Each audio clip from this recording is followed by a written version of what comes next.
అందరికీ మీరందరూ JV expeditions కవిత బోయినపల్లి నేను మాట్లాడుతున్నాను.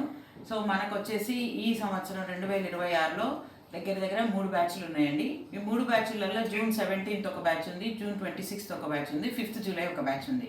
సో నా బ్యాచ్ యొక్క లక్షణాలు ఏంటి అంటే, బ్యాచ్తో నేను వెళ్తా, ఖచ్చితంగా నేను కస్టమర్స్తో నేను ఉంటా. నేను లేకుండా కస్టమర్స్ని పంపించను. నాకు వీలు కాలేదనుకోండి, బ్యాచ్ క్యాన్సిల్ అని చెప్పేస్తా క్లియర్గా నేను. ఎందుకంటే నేను వెంట ఉండి మీతో నేను ఏది చెప్పానో అక్కడ మీకు అవి నేను చూపించాలి. అంతేగాని ఇక్కడి నుంచి పంపించి ఎవరి ద్వారానో అప్పచెప్పి వాడు ఇంకోట్లకు చెప్పి మధ్యలో మీరు కంగారు పడిపోతారు. సో ఇవన్నీ నా ఎక్స్పీరియన్స్ అండి. ఒక సంవత్సరం నేను అట్లనే వెళ్ళాను. ఇక్కడ మాట్లాడుకున్నవాడు వేరే, ఢిల్లీలో అప్పచెప్పిన వాడు వేరే. వీళ్ళందరినీ తీసుకెళ్ళి ఆల్ ఇండియా నుంచి పబ్లిక్ని అందరినీ తీసుకుపోయి నేపాల్ అతనికి అప్పచెప్తా. నేపాల్లోని మన భాష రాదు, మన భాష వాళ్ళకి రాదు. వాళ్ళు తీసుకెళ్ళి టిబెట్లో అప్పచెప్తే అట్లా చాలా ఇబ్బందులు చూశాను నేను, వాళ్ళందరూ పడ్డ ఇబ్బందులు. అలా కాదు, మనం వెంట ఉండి మనం కేర్ఫుల్గా జాగ్రత్తగా తీసుకెళ్ళాలనేది ఫస్ట్ మోటో నాది. నెక్స్ట్ ఏంటి అంటే, మన యాత్ర మనం ఎట్లా కస్టమైజ్ చేసుకుంటామో, మన పేరెంట్స్ని తీసుకెళ్ళినా మన వాళ్ళని తీసుకెళ్ళినా మనం ఎంత కంఫర్టబుల్గా వెళ్తామో అట్లా అందరికీ కంఫర్టబుల్గా తీసుకెళ్ళాలి అంతే. దానికి ఏమేమి ఖర్చులు అవుతున్నాయి, ఎట్లా అవుతున్నాయని అవన్నీ ఫస్ట్ లిస్ట్ అవుట్ చేసి దానికి ఇంత ఖర్చు అవుతుంది అని నేను డిసైడ్ చేసుకున్నాక అదే నేను కస్టమర్స్తో ఎక్స్ప్లెయిన్ చేసి మరీ తీసుకెళ్తాను అనమాట. సో ఈ విధంగా నా యాత్ర గత 2010లో నేను ఫస్ట్ టైం వెళ్ళాను. తర్వాత ప్రతి సంవత్సరం వెళ్తూ వెళ్తూ వెళ్తూ ఇప్పటికీ 12 సార్లు వెళ్ళొచ్చానండి. 12 సార్లలో 692 మంది 2019 వరకు తీసుకెళ్ళాను. మొన్నటిసారి 160 మందిని తీసుకెళ్ళా. ఫస్ట్ బ్యాచ్ 154 మంది, సెకండ్ బ్యాచ్ 6 మెంబర్సే. నాకు గ్రూప్ రిస్ట్రిక్షన్ లేదు. 6 వచ్చినా తీసుకెళ్తా, 10 మంది వచ్చేసిన 150 మంది. Highest batch, least batch 6 members. So customers నేను తీసుకెళ్తున్నాను అని అనుకోవట్లేదు, వాళ్ళ వల్ల నాకు ఇంకోసారి కైలాసం చూసే అవకాశం వస్తుంది అనుకుంటా నేను, అంతే. సో ఆ విధంగా ఆ ఊపిరి ఉన్నంత వరకు, నాకు శక్తి ఉన్నంత వరకు, ఊపిరి ఉన్నంత వరకు అంటే వెళ్ళలేము, బెడ్ మీద పడుకుంటే వెళ్ళలేం కదా. నాకు శక్తి ఉన్నంత వరకు ఆ స్వామిని చూసే అవకాశం మీ అందరి ద్వారా నాకు కలుగుతున్నందుకు మీ అందరికీ ధన్యవాదములు. సో ఈ విధంగా ఈ సంవత్సరం ఏంటంటే మాకు పెద్ద బ్యాచెస్ తీసుకురావద్దని రిస్ట్రిక్షన్ చేశారు. Only 55 members maximum, 21 members minimum batch size, ఇంతవరకే తీసుకురావాలి కానీ ఎక్కువ మందిని తీసుకురావద్దు అన్నారు. సో ఆ విధంగా చూసుకున్న నాకు ఫస్ట్ బ్యాచ్ అట్లా నేను 3 బ్యాచ్లు చేయాల్సి వచ్చింది. 154 పోయినసారి అయినట్టు ఈసారి 200 పైన ఉన్నారు నాకు. కానీ 3 బ్యాచ్లకే నేను పర్మిట్ చేసుకుని జూన్ 17న ఒక బ్యాచ్, జూన్ 26న ఒక బ్యాచ్, జూలై 5కి ఒక బ్యాచ్, అంటే 10 రోజులకు ఒక బ్యాచ్ చొప్పున రెడీ చేసిన. ఈ 10 రోజులకు ఒక బ్యాచ్ అయినప్పుడు నేను 14 రోజుల యాత్ర ఎట్లా చేస్తానండి అంటే, ఇక్కడ ఎట్లా అంటే ఫస్ట్ బ్యాచ్తో నేను వెళ్ళిపోయి టిబెట్లో రిటర్న్ వచ్చేటప్పుడు బార్డర్ దగ్గర నేను ఆగిపోతా టిబెట్లోనే. మళ్ళీ బ్యాచ్ను వెనక్కి పంపిస్తా. మళ్ళీ కొత్త బ్యాచ్ను మన స్టాఫ్ తీసుకొచ్చి నేపాల్ ఆ బార్డర్ నుంచి నాకు టిబెట్లోకి ఎంటర్ చేస్తారు. నేను తీసుకెళ్ళిన బ్యాచ్ని పంపించేస్తా, కొత్తగా వచ్చిన బ్యాచ్ని తీసుకుని మళ్ళీ టిబెట్లో నుంచి ప్రయాణం చేసి వెళ్ళిపోతా. మళ్ళీ సెకండ్ బ్యాచ్, థర్డ్ బ్యాచ్ కూడా అంతే. నేపాల్ నుంచి వస్తారు, నన్ను జాయిన్ అవుతారు, మళ్ళీ వాళ్ళతో కలిపి రిటర్న్ వచ్చినప్పుడు థర్డ్ బ్యాచ్తో బయటకు వచ్చేస్తా. ఈ విధంగా ప్లాన్ చేసుకుంటే మనకు ఎందుకు ఇలా చేయాల్సి వచ్చిందంటే, మనకి ఇచ్చిన సమయము మే నుంచి సెప్టెంబర్ వరకు. ఈ మే నుంచి సెప్టెంబర్ వరకులో మంచి సీజన్ ఎప్పుడు అని అంటే, నేను అన్ని మంత్స్లలో వెళ్ళా. ప్రతి నెల ఎట్లా పోతాయి, ఏ మంత్కి ఆ మంత్ అక్కడ ఇబ్బందులు, అవన్నీ పరిస్థితులు, వాతావరణ సిచ్యువేషన్స్ అన్నీ చూసి నేను డిసైడ్ చేసుకుంది ఏంటంటే, జూన్ మిడ్ వీక్ నుంచి జూలై మిడ్ వీక్ వరకే, ఆగస్ట్ మిడ్ వీక్ వరకే బాగుంటుంది. అంటే 2 నెలలు, జూన్ సెకండ్ వీక్ నుంచి మొదలు పెడితే ఆగస్టు సెకండ్ వీక్ వరకు బాగుంటుంది. ఆగస్ట్ సెకండ్ వీక్ అంటే దగ్గర దగ్గర ఇవి 2 వారాలు అవి 2 వారాలు కలిపి నెల ఉంది. ఆ మధ్యలో జూలై నెల ఒకటి, 2 నెలలే బాగుంటుంది మొత్తం మీద. అంటే 100% మనం అనుకున్నట్టుగా వెళ్ళడానికి అవకాశం ఈ 2 నెలలే. మిగతా అవ్వవా అంటే అవుతాయి. పోయినసారి నేను సెప్టెంబర్లో వెళ్ళా, మంచిగా అయింది, వెళ్ళేటప్పుడు అంతా బాగా వెళ్ళాం. కానీ రిటర్న్ వచ్చేటప్పుడు మాకు అక్కడ స్నోఫాల్ అయ్యి ఆ మధ్యలో అసలు మా తర్వాత బ్యాచెస్ అన్నీ ఆగిపోయినాయి. మాకు లక్కీగా మేము రిటర్న్ వస్తూ ఉంటే మాకు దారిలో స్నో అంతా తగిలింది అనమాట. సో ఆ విధంగా చూసుకుంటే అంత రిస్క్ తీసుకునే ప్రయాణం బదులు కంఫర్టబుల్గా కూల్గా వెళ్ళాలంటే జూన్ అండ్ జూలై మంత్లు, ఆగస్టు సగం వరకు బాగుంటుంది. ఈ సంవత్సరం మనకు పర్మిట్స్ అనేటివి ఏంటంటే, మే మంత్ నుంచి పర్మిట్స్ ఇస్తారంటారు కానీ ఇన్ని సంవత్సరాలలో మే లాస్ట్ వీక్ కానీ ఎప్పుడు ఇవ్వలేదు. ఒక సంవత్సరం మే 28కి పోయారు. మేము 5వ తారీఖు 10వ తారీఖు బుక్ చేసుకుంటే మే 28కి ఇచ్చారు మాకు పర్మిషన్స్. సరే, ఇక వాడి టైం ప్రకారం వాళ్ళ కన్వీనియంట్ ప్రకారంగానే పర్మిషన్స్ ఇస్తారు కానీ నేపాల్ వాళ్ళని మనం అడగరాదు, పర్మిట్లైనా వాళ్ళకు ఫోర్స్ చేయడానికి ఉండదు. సో ఈ విధంగా చూస్తే ఈ సంవత్సరం నేను ఎందుకు పెట్టుకున్నా అంటే, జూన్ 17కు పెట్టుకుంటే మే 31 వరకు టిబెట్లో ఈ సంవత్సరం 2026 వాళ్ళకి హార్స్ ఇయర్ అని చెప్పని అంటారనమాట. ఆ హార్స్ ఇయర్ వల్ల వాళ్ళకి పెద్ద ఫెస్టివల్ ఉంటుంది అక్కడ. Throughout the Tibet, Manasa Sarovaram ప్లేసెస్లలో ఆస్పిషియస్ డేస్లలో అన్ని వాళ్ళే ఆక్యుపై చేసుకుని ఉంటారు. మనం అందులో మనకి పర్మిషన్స్ ఇవ్వరు. సో వాళ్ళ ఉద్దేశం ప్రకారంగా మే 31కు వాళ్ళకి ఒక ఫెస్టివల్ ఉందట.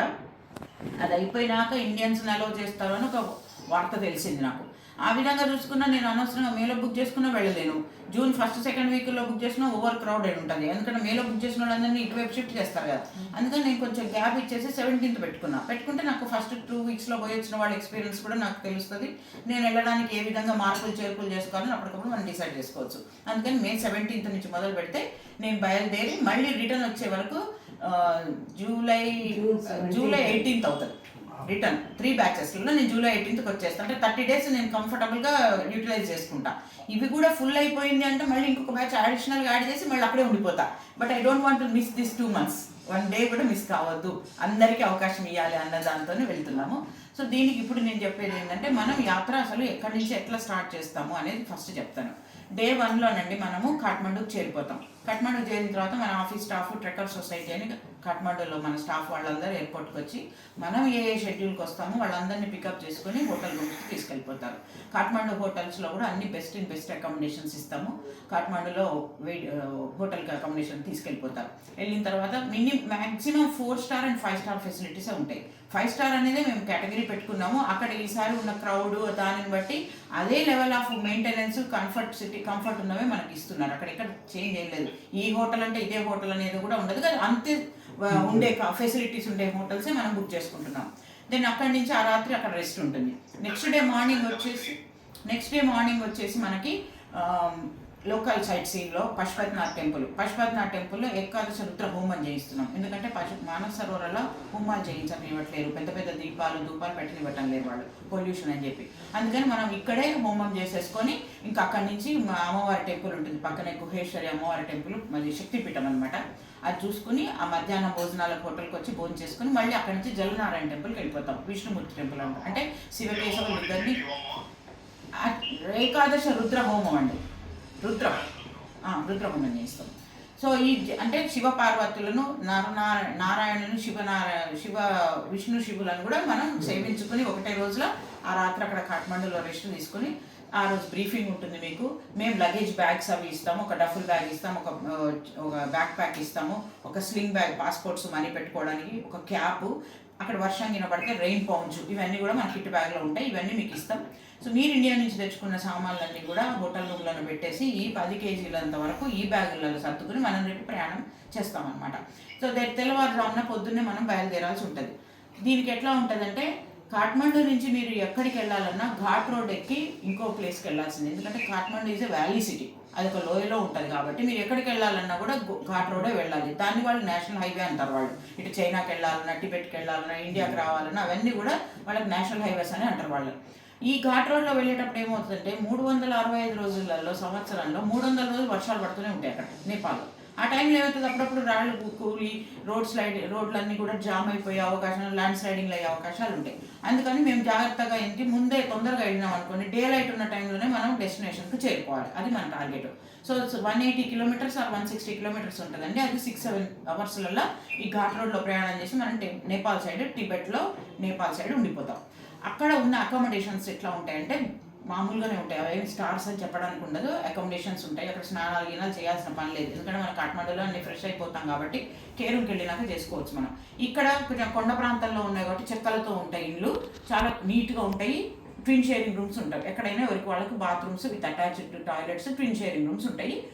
అక్కడ మనం ఆ రాత్రి జస్ట్ పడుకోవడం. తెల్లవారు పొద్దున్న 9 గంటలకు ఇమిగ్రేషన్ స్టార్ట్ కాగానే ఒక 2 kilometers అంత దూరంలోనే ఉంటుంది మనకు ఉన్నది. మనం బస్సులోనే వెళ్తాం. ఒక 1/2 kilometer to 1 kilometer దూరంగా ఇమిగ్రేషన్ వాళ్ళు సెక్యూరిటీ రీజన్స్ వల్ల మనం వదిలేస్తారు. మన బ్యాగులు, పెద్ద బ్యాగులన్నీ మన షర్పట్టి మేము వస్తారు, మనం వేయాల్సిన పని లేదు. మన దగ్గర ఉన్న బ్యాక్ ప్యాక్ మాత్రం మనం తీసుకుంటాము. తీసుకుని ఇమిగ్రేషన్ ఫార్మాలిటీస్ అన్ని ఫినిష్ చేసుకుని ఫ్రెండ్షిప్ బ్రిడ్జ్ ఉంటుంది, అది దాటేసి ఇంక అక్కడి నుంచి టిబెట్లోకి ఎంటర్ అయిపోతాం. సో మన టైంకు వాళ్ళ టైంకి దగ్గర 2.5 hours అహెడ్ ఉంటారు వాళ్ళు. సో మనం అక్కడ చేరే టైం వరకు లంచ్ టైం అయిపోతుంది.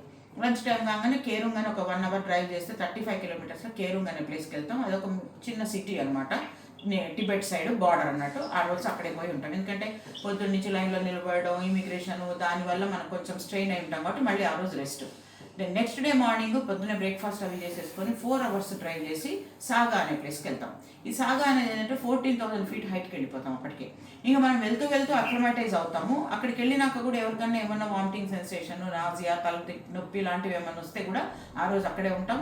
తెల్లవారి పొద్దున్న ఫుల్ డే అండ్ నైట్ కూడా అక్కడే ఉంచుతాం మనం. ఎందుకు అంటే బ్రహ్మపుత్ర నది తీరంలో కాస్త మీరు వాకింగ్ అది చేస్తుంటే అక్కడ వాతావరణానికి అలవాటు పడడం కోసం అక్లమైటైజేషన్ అని 2 nights అక్కడ ఉన్నాం అనుకోండి, అందరం నార్మల్ అయిపోతాం, ఆ వాతావరణానికి అలవాటు పడతాం. డయామాక్స్ అని చెప్పని పొద్దున్న సాయంత్రం మీకు ట్యాబ్లెట్స్ ఇస్తాము, హాట్ వాటర్ ఇస్తాము. సో అవి వేసుకుంటే ఏంటంటే కొంచెం మీరు ఇది అవుతారు. కానీ అది వేసుకుంటే మీరు ఎట్లాంటి ప్రికాషన్స్ తీసుకోవాలనేది కూడా మేము చెప్తాం. ఎందుకంటే అది బాడీలో ఉన్న వాటర్ను గుంజేసేస్తుంటుంది, బాగా ఎక్కువసారి యూరినేషన్కి వెళ్ళాల్సి వస్తుంటుంది. మీరు మనం ఎప్పటికప్పుడు హైడ్రేట్ చేసుకుంటూ వాటర్ అది బాగా తాగుకుంటూ మనం హైడ్రేట్ చేయాలి. చాలామంది పెద్దవాళ్ళు నాతో వచ్చేవాళ్ళు ఏం చెప్తారు, అబ్బో బాటి నీళ్ళు తాగితే బాత్రూమ్కి వెళ్ళాల్సి వస్తుందమ్మా అని నీళ్ళు తాక్కుండా ఉంటారు. ఈ ట్యాబ్లెట్ పనిచేసేది దానికి నీళ్ళు కావాలి కాబట్టి బాడీలో ఉన్న వాటర్ గుంజేస్తుంది, దాంతో మనం ఇంకా డిహైడ్రేట్ అయిపోతాం. అందుకని మనం కొంచెం చిన్న చిన్న జాగ్రత్తలు తీసుకుంటే పెద్ద ఇబ్బంది ఏం అవ్వదు. సో ఇంకా మనం సాగాలో ఆ ఫుల్ డే 2 nights రెస్ట్ తీసుకున్న తర్వాత నెక్స్ట్ డే 7th day అవుతుంది. 7th day పొద్దున్నే బయలుదేరి మనం ఆ రోజు 8 గంటల ప్రయాణం ఉంటుంది మనం. ఎందుకంటే ఇక్కడ 2 days రెస్ట్ తీసుకున్నాం కాబట్టి ఫుల్ ఎనర్జెటిక్ ఉంటాం. నెక్స్ట్ డే 8 hours జర్నీ ఈజీగా వెళ్తాం. ఆ జర్నీ కూడా you don't feel that we are travelling too much. ఎందుకంటే ఎవ్రీ 2 hours ఒకసారి ఎక్కడో దగ్గర రావడం, కాస్త స్ట్రెచ్చింగ్ లాగా వాకింగ్ అది చేసుకుని వాష్రూమ్స్కి వెళ్ళడం, మళ్ళీ బస్ ఎక్కడం, మళ్ళీ జర్నీ చేయడం, బస్సులో కూడా ప్రవచనాలు చేసుకుంటూ పాటలు పాడుకుంటూ ఎంజాయ్ చేసుకుంటూ వెళ్తాం. బ్యూటిఫుల్ సీనిక్ బ్యూటీస్ చూసుకుంటాం, దూరంగా మంచు కొండలు ఇవన్నీ చూస్తూ వెళ్తాం కాబట్టి యూ డోంట్ ఫీల్ దట్. ఎందుకంటే అట్లా బోర్ కొడితే 12 సార్లు ఇన్నిసార్లు నేను ఎట్లా వెళ్తాను, అదే దారిలో పోతూ ఎవ్రీ టైం వెళ్ళాలంటే అదే బోర్ కూడా కదా. సరే ఎవ్రీ టైం వెళ్ళినప్పుడు కొత్తగానే ఉంటుంది అది వెళ్ళినప్పుడు. అందులో మీకు విచిత్రమైనవి అన్ని శివుడే మన ధ్యానంలో ఉంటాడు, మనసులో ఉంటాడు కాబట్టి మీకు ఎక్కడ చూసినా ఏదో ఒక రూపంలో శివుడు మనం చూస్తున్నాడు అన్నట్టు ఫీలింగ్స్ వస్తాయి అనమాట, అక్కడ అన్ని కనపడతాయి. సో అలా వెళ్తూ మనం 8 hours జర్నీ చేసిన తర్వాత మానస సరోవరం వెళ్ళిపోతాం. మానస సరోవరం 83 kilometers వైశాల్యంతో రౌండ్గా తిరిగి ఉంటుంది. అక్కడ మనం బస్సులలోనే ప్రయాణం చేస్తాం. మానస సరోవరంలో మనం ఎక్కిన బస్సులు అక్కడ ఆపేసేసి ఎకో ఫ్రెండ్లీ ఎన్విరాన్మెంటల్ బస్సెస్ అని చెప్పేసి వాళ్ళ దగ్గర మళ్ళీ వేరే బస్సెస్ షిఫ్ట్ అవ్వాలి. ఆ బస్సులు మానస సరోవరానికి పరిక్రమ బస్సులలోనే చెప్తారు. చేస్తూ నీట్గా ఉన్న ఎక్కడన్నా క్లీన్ ప్రదేశంలో తీసుకెళ్ళి ఆపేస్తాం. మీకు స్నానాలకు వదిలేస్తాం మిమ్మల్ని. మనతో వచ్చిన బ్రాహ్మణుడు ఏం చేస్తాడు, హైదరాబాద్ నుంచే తీసుకొస్తాను. అక్కడికి వచ్చి ఆ స్నానాల దగ్గర అందరికీ సంకల్పాలు చెప్పి ఒక్కొక్క చెంబుతో నీళ్లు పోస్తాడు. ఆ మానస సరోవరం దారిలో అక్కడ నీళ్ళల్లోకి దిగి స్నానాలు చేయడానికి అలో లేదు, పర్మిషన్ లేవు. 2018 నుంచే మానేసారు, ఎవరిని వెళ్ళనివ్వటం లేదు.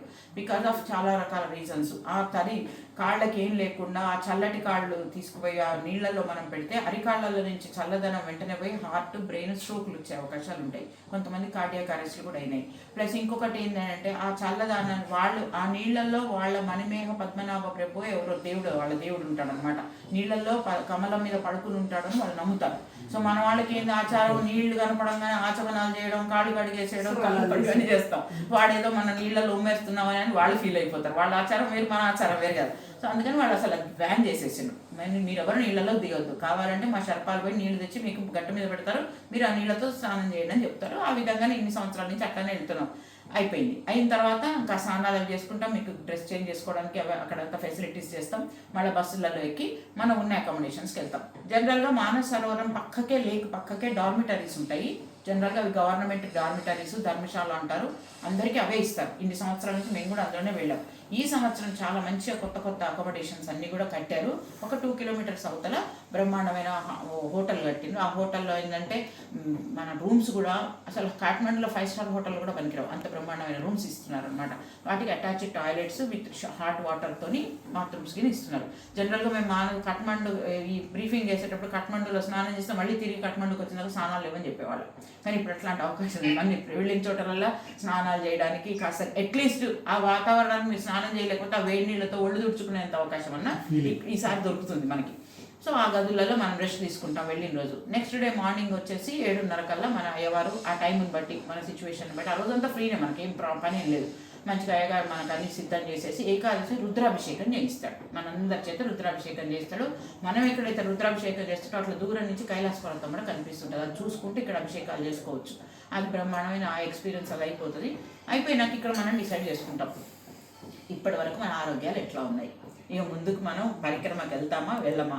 పరిక్రమకి వెళ్తే నడిచి వెళ్ళే వాళ్ళు ఎంతమంది, గుర్రాలు తీసుకునే వాళ్ళు ఎంతమంది, ఇట్లా వీళ్ళని డివైడ్ చేసేసి గుర్రాలు కావాలి, పోర్టర్లు కావాలి అన్న వాళ్ళకి ఒక మనిషిని ఇచ్చి అడ్వాన్స్ తీసుకుని అన్నీ మనం పంపిస్తాం. ముందు రేపు మేము వస్తాం, మాకు అకామిడేషన్ అక్కడ అరేంజ్ చేయమని చెప్పి పంపించేస్తాం. ముందు అడ్వాన్స్ బుకింగ్ చేసుకుంటాం. ఇంకా అందరం అదంతా అయిపోయి భోజనాలు చేసి ఇక్కడి నుంచి డార్చిన్ అనే ప్రయాణానికి వెళ్ళాలి. అది ఎంత 35 kilometers, 1.5 hour టైం పడుతుంది.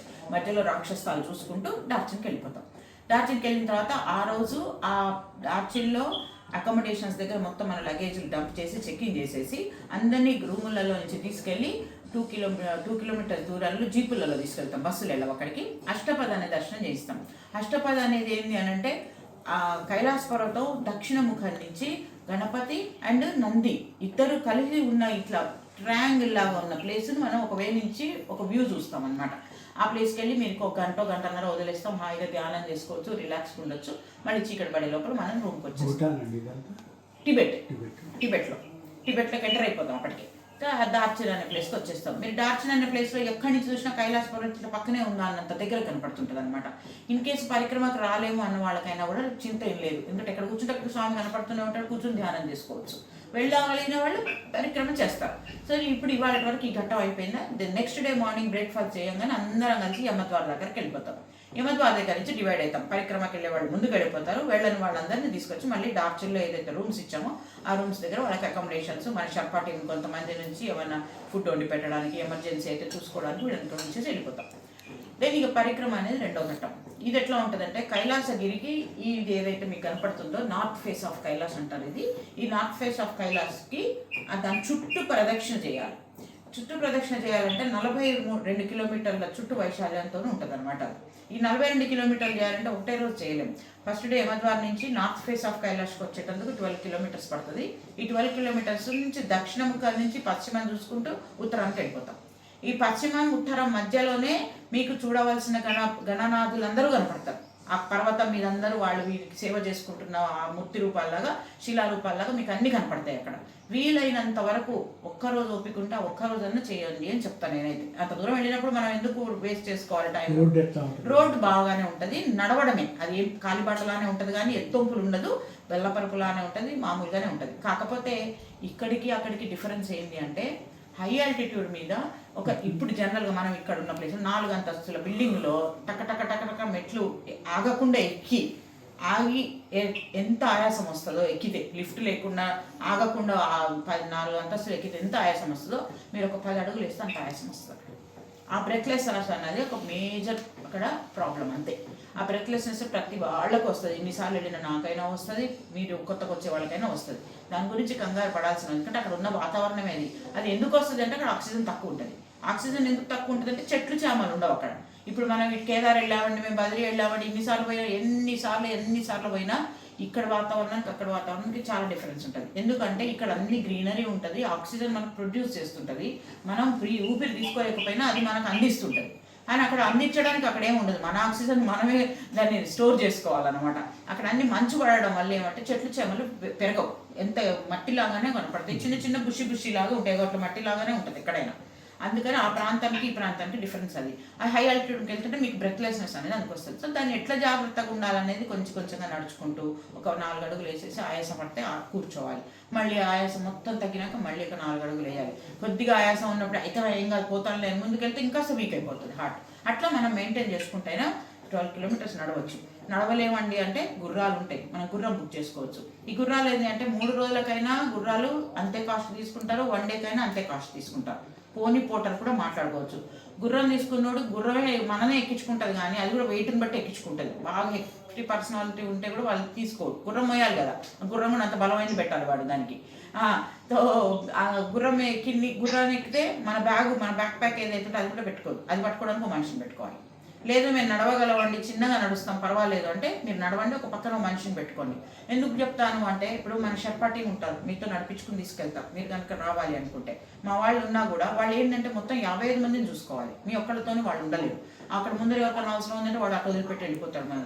సో ఇదంతా వెళ్ళిపోతే మళ్ళీ మీకు ఇబ్బంది కాకుండా మీరు పర్సనల్గా అసిస్టెంట్ మాట్లాడుకున్నారు అనుకోండి, వాడు మీ ఎంబడే ఉంటాడు, అవసరం ఉన్నప్పుడు నీళ్ళు పోస్తుంటాడు, కాస్త దగ్గర నుంచి చేయబట్టుకొని నడిపిస్తాడు. ఆ సపోర్ట్ కోసం అని చెప్పని మీరు పర్సనల్ పోర్టర్ని పెట్టుకునైనా నడిచైనా 12 కిలోమీటర్స్ చేయొచ్చు నెమ్మదిగా. ఇప్పుడు జనరల్గా పొద్దున్న 10 అట్లా బయలుదేరుతాం, సాయంత్రం 6-7 లోపల చేరిపోవాలి. ఇన్ కేస్ కొంతమంది చేరరు, వాళ్ళు ఒక్కొక్కళ్ళు తొందరగా నడుస్తారు, ఒక్కొక్కళ్ళు లేట్గా నడుస్తారు కదా. సో వాళ్ళు 8, 9, 10 అయినా కూడా చేరిపోతారు, చేయగలుగుతారు, నడుస్తారు, చిన్నగా నడుస్తారు, తొందర ఏం లేదు. చీకటి పడే వరకు ఫుడ్ ఏంటంటే మీకు పొద్దుట బ్రేక్ఫాస్ట్ మన రూమ్లోనే ఇచ్చేస్తాము, తినేసేసి ప్యాక్డ్ లంచ్ లైట్ తీస్తాం. ఏంటంటే అక్కడ హై ఆల్టిట్యూడ్ మీద హెవీగా తింటే మనకు ఆయాసం ఎక్కువ అవుతుందని లైట్గా తినమని చెప్తారు. దాంట్లో ఒక శాండ్విచ్, ఒక ఫ్రూట్ జ్యూస్, చాక్లెట్ సంథింగ్ అట్లనే ఇస్తాం, కానీ హెవీగా కూర్చొని అన్నం పెట్టుకుని తిన్నట్టు ఉండదు అక్కడ. అది పెట్టుకుని పోతారు. మీకు ఆకలి వేస్తే కనుక మిమ్మల్ని మేమేం చెప్తామంటే మీ వెంట బ్యాగులలో డ్రై ఫ్రూట్స్, కొంచెం ప్రోటీన్ బిస్కెట్స్, కొంచెం ఖర్జూరు, అట్లా ఎనర్జీ ఇచ్చేటివి, తొందరగా ఎనర్జీ ఇచ్చేటివి, కొంచెం గ్లూకాన్ వాటర్ అట్లాంటివి పెట్టుకొని పోండి అని చెప్తాం మేము. అన్ని కంచె తీసుకెళ్ళాలి. లేదని మీరు సాగాలో ఆగుతారు, డార్చెల్లో ఆగుతారు, అక్కడ కావాలంటే చిన్న చిన్న షాపింగ్లు ఉంటే మీకు అక్కడైనా కొనుక్కోవచ్చు. కాకపోతే చైనా కరెన్సీలో కొనుక్కోవాల్సి వస్తుంది. ఇక్కడైతే ఇండియన్ కరెన్సీలో కొనుక్కుంటాం. అక్కడికి ఇక్కడికి మనకి ఎట్లా డిఫరెన్స్ ఉంటుంది కదా కాస్ట్ వైజ్గా. సో ఆ విధంగా మనం అన్ని చేసుకుని ప్యాక్ చేసుకోవడానికి నేను అన్ని చెప్తాను, ఏమేమి ప్యాక్ చేసుకోవాలి, ఎట్లాంటి ప్రికాషన్స్ తీసుకోవాలి అని. సో ఈ వన్ డే పరిక్రమ అయినాక ఆ రాత్రి వెళ్ళిపోయి అక్కడ నైట్ స్టే చేస్తాం. ఈ నార్త్ ఫేస్ ఆఫ్ కైలాస్ దగ్గర ఆగిపోతాం. మన గదిలోకి ఇట్లా తలుపు కిటికీలో చూస్తే కూడా కనిపిస్తుంటాడు స్వామి, అంత బ్రహ్మాండంగా ఉంటుంది. అంత అయిన తర్వాత ఇంకా మాకు ఇదే చాలు అనుకుంటే పొద్దున్నే ఫస్ట్ సూర్యకిరణం దాని మీద పడంగానే గోల్డ్ కలర్ లాగా మెరిసిపోతుంది. అది చూడడానికి ఎక్కడెక్కడి నుంచి ఫారినర్స్కి అందరు కెమెరాలు సెట్ చేసుకుని రెడీగా ఉంటారంట. అది విత్ ఇన్ ఫ్రాక్షన్ ఆఫ్ సెకండ్స్లో వైట్ అయిపోతుంది. అది ఆ గోల్డెన్ కలర్ చూడడం కోసమే, అద్భుతమైన ఆ దృశ్యం కోసం చాలా మంది వస్తారు. అది చూసేసి మీరు అక్కడి నుంచి మాకు ముందుకు వెళ్ళలేవండి అంటే మళ్ళీ అదే సేమ్ 12 కిలోమీటర్లకి రావచ్చు. ఇన్ కేస్ ఎమర్జెన్సీ మీరు వెళ్ళే టైం వరకు రాత్రి వరకు ఎమర్జెన్సీ అయింది అనుకుంటే కూడా మా షర్పాలు, మా టీమ్ గైడు, అక్కడ గైడ్లు వాళ్ళు ఉంటారు కదా, వాళ్ళు ఎమర్జెన్సీ ఎవాక్యుయేషన్ అని చెప్పని ఆర్మీకి చెప్పేసి మిమ్మల్ని అక్కడి నుంచి అంబులెన్స్లలో కూడా తీసుకుని వచ్చేస్తారు. ఈ ఫెసిలిటీ కూడా ఉంది, కంగారు పడాల్సిన అవసరం లేదు. అక్కడ దాకా వెళ్ళిన తర్వాత మా వల్ల కాదు, మీకు గుర్రం మీద కూర్చునే కండిషన్ కూడా లేదు, మా చేత కావటం. ఇప్పుడు గుర్రం ఉంది కదా వెళ్ళొచ్చు అంటే నీకు అసలు కూర్చునే శక్తి లేక పడిపోతుంటే గుర్రం మీద ఎట్లా కూర్చుంటావు. అట్లాంటి సిచ్యువేషన్స్ కనుక అయితే అంబులెన్స్లో తీసుకురావచ్చే అవకాశం ఉంటుంది అనమాట. టెన్షన్ పడద్దు. స్టే చేయాలి. మళ్ళీ 22 కిలోమీటర్స్ నడవాలి. నెక్స్ట్ డే ఎర్లీ మార్నింగ్ 5:30 కల్లా రెడీ చేస్తారు. ఇక్కడ సూర్యకిరణాలు, సూర్యోదయం కాగానే మళ్ళీ పొద్దున్నే బయలుదేరి 22 కిలోమీటర్స్ ట్రెక్ ఉంటుంది. అది చాలా టఫ్ డే అంటారు అనమాట. ఈ వన్ డే చేసిన తర్వాత మీరు అవలాగా ఆడలేదంటే ఆలోచించుకునే అవకాశం ఉంటుంది వెనక్కి రావడానికి. ఎప్పుడైతే రెండోది మొదలు పెడతారో 2, 3 కూడా చేయాల్సిందే, మళ్ళీ వెనక్కి రావాలి. అందుకని అప్పుడే మిమ్మల్ని మళ్ళీ ఒకసారి టెస్ట్ చేస్తాం అన్ని విధాలుగా. ఫిజికల్గా ఎట్లా ఉన్నారు, మీ సాచురేషన్స్ ఎట్లా ఉన్నాయి, బీపీలు ఎట్లా ఉన్నాయి అన్ని చెక్ చేసి అప్పుడు ఇంకొక డెసిషన్ తీసుకుంటాం మనం. సో 22 కిలోమీటర్స్ ట్రెక్ ఎట్లా ఉంటుంది అంటే ఒక పీక్ కొండ ఇట్లా పైకి ఎక్కాలి, స్ట్రీప్కి ఎక్కాలి. ఆ ఎక్కేటప్పుడు గుర్రం ఉన్నవాడు ఎక్కుతుంది. అది గుర్రం ఎక్కించుకుంటుంది, ఇబ్బంది ఏం లేదు. డోల్మాలా పాస్ అని పైకి వెళ్ళిన తర్వాత 18,900 ఫీట్ హైట్కి వెళ్ళిపోతాం డోల్మాలా పాస్. ఆ ప్లేస్కి వెళ్ళగానే గుర్రం దిగి మీరు మళ్ళీ అదే స్ట్రీప్ డౌన్లోకి నడవాలి, దిగాలి. ఇంకా గుర్రం ఎక్కించుకుని దిగదు, పడిపోతుంది, మనీ పడిపోతాం. అందుకని దిగినాక ఆ దిగేటప్పుడు చేయి పట్టుకుని చిన్నగా మనతో ఉన్న షర్ప కానీ ఎవరో మీరు పోటర్ని అలర్ట్ చేసుకుంటారు, వాటిని దింపుతాడు.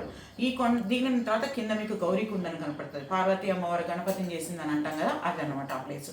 అది చూస్తాం. అది చూసుకుని అది ఇంకా కిందికి ఉంటుంది, మనం దిగలేము అక్కడికి, పైనుంచి చూస్తాం.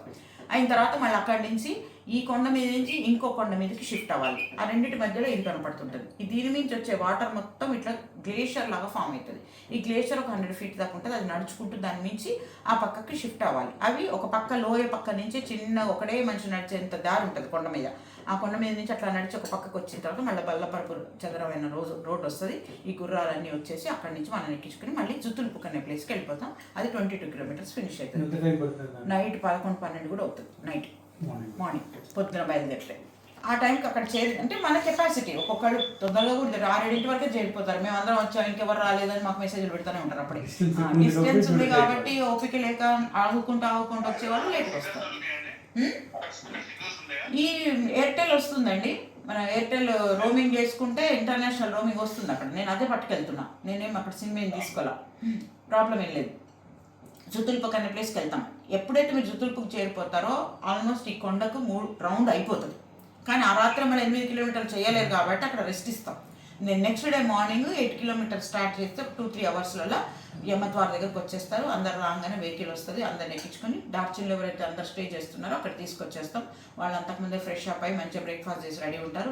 మీకు కూడా గదులు ఇస్తాం, స్నానాలు అవి చేసుకుని. 3 రోజులు స్నానాలు ఉండవుగా. ఓన్లీ అక్కడ ఇంకొకటి చెప్పాల్సింది ఏంటంటే అన్ని చోట్లలో మీకు twin sharing rooms with attached toilets ఉంటాయి. కానీ ఓన్లీ ఈ పరిక్రమ చేసే 2 రోజులు మాత్రం బేసిక్ అకామిడేషన్స్ గవర్నమెంట్ వాళ్ళు ఇచ్చే మడ్ హౌసెస్లో ఉండాల్సిందే. డార్మిటరీస్ రూమ్ సైజుని బట్టి 4-3 మంచాలు ఇస్తాడు. ఆ మంచాల మీద పరుపు, బ్లాంకెట్, దిండు కప్పుకోవడానికి అన్నీ ఇస్తాడు. కాకపోతే కొంచెం మంచివి చేశారు ఫెసిలిటీస్. లోపల ఇంటీరియర్ కూడా కొంచెం బాగా చేశాడు. ఇదివరకు అంతా నీళ్లు గారుకుంటూ ముక్క వాసన వచ్చేవి మడ్ హౌసెస్ అంటే, ఇక మరి మడ్ హౌసెస్ లాగా ఉండేవి. ఇప్పుడు కొంచెం లోపలంతా ఇంటీరియర్ బాగా చేశారు, నీట్గానే ఉంటున్నాయి అనమాట. అట్లాంటి కాకపోతే టాయిలెట్స్, కామన్ టాయిలెట్స్ బయటకు ఒకటి ఇట్లా ఇవాళ రేపు కంటైనర్స్ పెడుతున్నారు కదండి, అట్లాంటివి పెడతాడు. నో వాటర్ లేని టాయిలెట్ మనం వెళ్ళడమే సేఫ్టీ కాదు, అందులో బయటికి వెళ్ళడమే సేఫ్టీ అనమాట. వైపింగ్ బయటికి వెళ్ళడమే కరెక్ట్. ఈ విధంగా ఆ 2 రోజుల అకామిడేషన్స్ మాత్రం మీరు ఎట్లాంటి ప్యాకేజ్ తీసుకున్నా అది తప్పదు, ఎందుకంటే వాడు పర్మిషన్స్ లేవు అక్కడ కట్టడానికి కన్స్ట్రక్షన్స్కి. సో సెకండ్ థర్డ్ డే డార్సన్కి వచ్చేసి అందరం